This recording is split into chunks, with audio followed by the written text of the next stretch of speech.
As a new mom of twins, 40-year-old Cornelia Tischmacher of Berlin had no time for pneumonia. When it wouldn't go away, she went to the doctor in January 2018 and was shocked to learn she had stage 3 lung cancer. Tischmacher underwent surgery and chemotherapy to get rid of the cancer, but it returned a little over a year later. I think I had one clear chest CT, and then by March we saw little tiny specks, which didn't worry me because I thought, oh, we can start cutting. And then they told me, no, it's a sign for that you have a systemic disease. You'll have to live with it.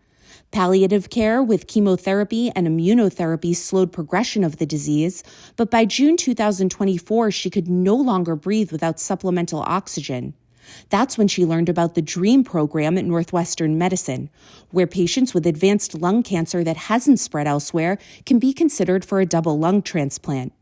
Dr. Ankit Bharat of Northwestern said during their first visit, he knew Tischmacher's only option for survival was a transplant. She was having difficulty even speaking in single sentences because the lungs were failing, and clearly she was at the end of the road. Tischmacher boarded an air ambulance to Northwestern Memorial Hospital in Chicago in December 2024. She was placed on the transplant waiting list on Christmas Eve and 2 days later received her new lungs. She remembers waking up after the surgery, finally able to breathe. They had told me that there will be a breathing tube, but even with it, I could tell, okay, somehow it felt great. Tischmacher was discharged to an apartment in Chicago a week later and will stay there for 1 year to be near her medical team.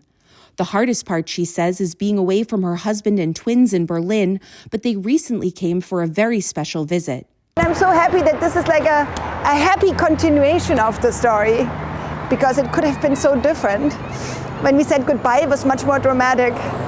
And now they're back and everything is happy. So Cornelia, I think, is going to do incredibly well. She's going to be with us for a very long time. Surgeons at Northwestern have performed more than 50 lung transplants for patients with advanced lung cancers. So far, they've had a 100% survival rate. This is amazing. This is just incredible. I'm still processing it. And it's also great to take these risks as surgeons.